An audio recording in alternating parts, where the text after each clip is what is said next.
Sappiamo che tu vieni da un paese lontano da noi, dal Brasile, una gioventù un po' difficile, l'abbiamo sentito anche prima dal video in Rai 1.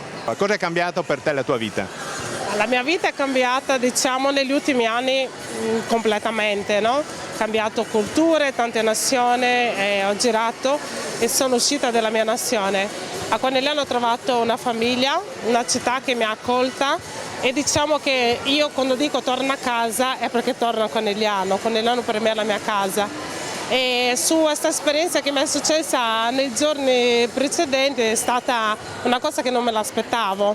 I miei amici mi hanno fatto questa bella sorpresa, adesso ho i miei qui con me, quindi direi che sto molto bene. Molto bene. E l'emozione di andare in prima serata su Rai 1? Anche questa è una cosa nuova, è stata un'emozione, ero molto nervosa anche perché ero andata a fare delle cose che credevo che dovevo fare certe risposte, certe domande, invece alla fine è successo tutto il contrario, quindi era tutto il momento una sorpresa e non sapevo cosa succedeva, quello mi creava ancora più nervosismo.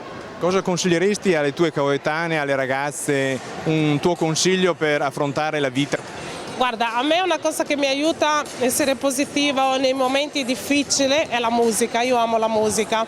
Poi noi brasiliani con la samba siamo solare e quindi sole la musica, io cerco di cantare, di pensare sempre che domani sarà meglio. Non sempre ci si riesce, perché a volte uno si imbatte con dei problemi che no, non riesce a...